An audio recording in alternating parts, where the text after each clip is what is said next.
Dear students, welcome to gates measures. इस video में explain करने जा रहा हूँ यूजर रिक्वायरमेंट्स क्या होती हैं एंड यूजर रिक्वायरमेंट स्पेसिफिकेशन क्या होता है। ऑल्दो बड़ा सिंपल सा टॉपिक है लेकिन इंपॉर्टेंट है आपके college, university, even competitive exam में। हो सकता है मे बी इंटरव्यू में भी थोड़ा बहुत कुछ इसके बारे में पूछा जाए, लेकिन ये सारी की सारी चीजें जो है वो सिंपल है, लेकिन मैं आपको रिलेट करवाऊंगा एक रियल लाइफ एग्जाम्पल से ताकि आप अच्छे से समझ सको। तो देखो, यूजर रिक्वायरमेंट की बात करें तो अभी तक हमने रिक्वायरमेंट फेज के अंदर क्या देखा कि फंक्शनल रिक्वायरमेंट्स क्या होती हैं, नॉन फंक्शनल रिक्वायरमेंट्स क्या होती हैं, इंफॉर्मेशन गैदरिंग क्या होता है, फिजिबिलिटी स्टडी, वो सारी चीजें हमने कर ली। लेकिन जब हम यूजर रिक्वायरमेंट की बात करते हैं, यूजर मतलब एक तरह से एंड यूजर। जैसे क्लाइंट है, कोई क्लाइंट है, उसके दिमाग में आइडिया है कि मेरे को ये सिस्टम बनवाना है, ये सॉफ्टवेयर बनवाना है, तो उसने किसी ने कंपनी को अप्रोच किया, कंपनी में जाकर उसने बोला कि ये सारी चीजें हैं, मेरे को ऐसे ऐसे करके बनाना है। लेकिन ये क्लाइंट था एक तरफ, जो कंपनी थी, प्रोवाइडर कह सकते हो। लेकिन यार जब सिस्टम मेरा बन गया तो उसके बाद उसको यूज कौन करेगा? उसको यूज करेंगे यूजर्स, जो एंड यूजर्स हैं वो उनको यूज करेंगे। ठीक है, उससे जो बेनिफिट होगा, उससे जो पैसा जनरेट होगा वो क्लाइंट उसको यूज करेगा। कंपनी ने अपना पैसा ले लिया क्लाइंट से चीज को बनाने का, लेकिन एंड पे बंदे कौन है जो यूज करेंगे?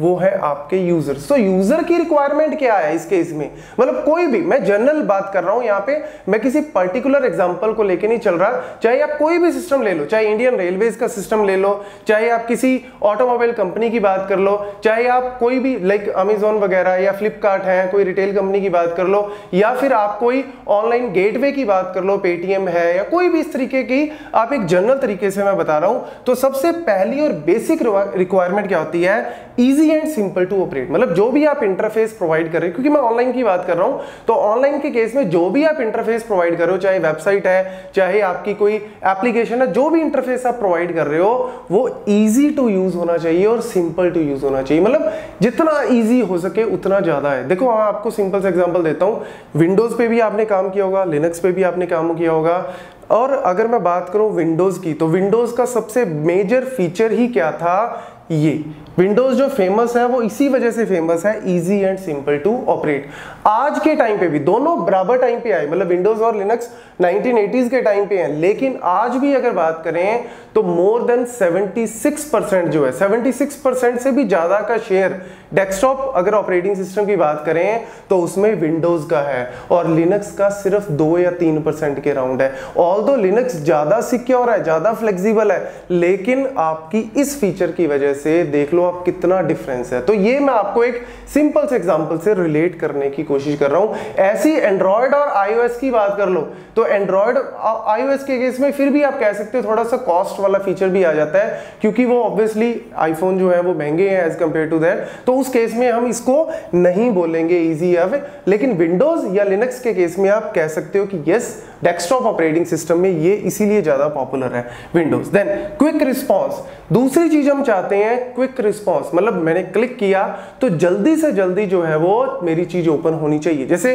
पेटीएम की बात कर लो, गूगल पे की बात कर लो, वहां पे ऑब्वियसली आपको पता है कि ट्रांजैक्शन कर रहे हो, आपने सारा कुछ सिलेक्ट कर लिया, ठीक है, आप इजीली करते जाते हो। लेकिन जब आप एंड पे ओटीपी वगैरह भर दिया या आपने अपना पिन भर दिया, उसके बाद आता है ना कि डू नॉट रिफ्रेश या बैक बटन मत दबाओ, तब तक जो है वो एक तरह से सांसें अटकी होती हैं उस टाइम पे। ऐसा ना हो कि कोई सिस्टम फेल हो जाए या कोई एरर आ जाए।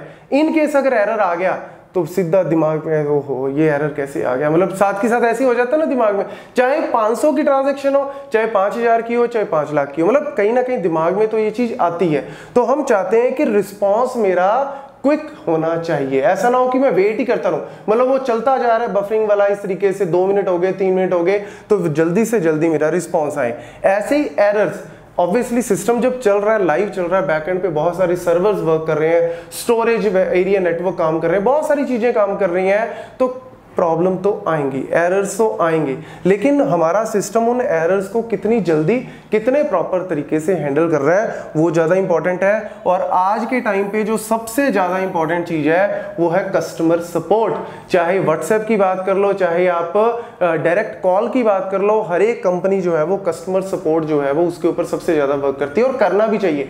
क्योंकि ऑनलाइन सिस्टम में जैसे पेटीएम पे कोई प्रॉब्लम आ गई, मेरी 50,000 की ट्रांजैक्शन फेल होगी, तो मैं यार पेटीएम के हेड ऑफिस में जाके थोड़ी ना कंप्लेंट करूंगा कि मैं यहाँ से चंडीगढ़ से पहले दिल्ली जाऊं या बेंगलोर जाऊं और वहां पे, वो तो ऑब्वियसली इम्पॉसिबल है चीज, मतलब एक तरह से फिजिबल नहीं है, ठीक है। तो मैं चाहता हूं कि ऑनलाइन सपोर्ट हो, तो ऑनलाइन सपोर्ट वो प्रोवाइड करते हैं और सोल्यूशन जो है वो एक टाइम बाउंड के अंदर मेरे को देते हैं। तो ये चीजें जो है वो बेसिक रिक्वायरमेंट है यूजर की। फिर आ जाता है यूजर रिक्वायरमेंट स्पेसिफिकेशन। जैसे एसआरएस है ना, सॉफ्टवेयर रिक्वायरमेंट, ऐसी यूजर रिक्वायरमेंट स्पेसिफिकेशन है, इसको बोलते हैं यूजर रिक्वायरमेंट डॉक्यूमेंट या फिर user requirement specification is a document usually used in the software engineering that specify what the user expect the software to able to do. मतलब user क्या expect कर रहा है कि सिस्टम कैसे वर्क करे। और ये बता दूं, it is a contractual agreement. Contractual मतलब लीगल एक डॉक्यूमेंट है और इसमें क्लियरली जो चीजें मेंशन की जाती हैं, तो क्लाइंट जो है वो चाहता है कि ये सारी चीजें जो यहाँ पे मेंशन की हुई हैं, कंपनी वो सारी चीजें बना के दे। अब कंपनी भी उसी के अकॉर्डिंग बना के देगी, मतलब क्लाइंट ना तो कुछ एक्स्ट्रा मांग सकता, जो एक बार इस डॉक्यूमेंट में स्पेसिफाई कर दिया, अब कल को क्लाइंट कहता है यार मेरे को ये फीचर भी चाहिए था, नहीं, जो इसमें मेंशन होगा वही चीजें बनेगी। और कल को कंपनी कहती है कि बाकी तो मैंने कर दिया सारा, ये एक फीचर नहीं हुआ, तो क्लाइंट उस केस में सू कर सकता है, मतलब क्लाइंट उस केस में लीगली जो है वो स्टेप पे जा सकता है कि ये चीज आपने मेंशन की है लेकिन मेरे को प्रोवाइड नहीं की। तो ये चीजें कहीं ना कहीं, हाँ ऑल्दो थोड़ा बहुत नेगोशिएबल पॉसिबल है, वो डिपेंड करता है कि कैसा उनका आपस में रिलेशन है। अगर वो चाहते हैं कि एक फीचर और ऐड करना है इन फ्यूचर, तो पेमेंट ऑब्वियसली पैसे वगैरह जो है सारा इन्वॉल्व होके वो चीजें भी की जा सकती हैं, लेकिन मेनली जो है it is a contractual agreement. और ये एक तरह से गाइड है, आपके टेस्टिंग में भी गाइड करेगा, डिजाइन फेज में भी गाइड करेगा, इंप्लीमेंट सारी जगह वो चीजें जो है वो गाइड करेगा। Thank you.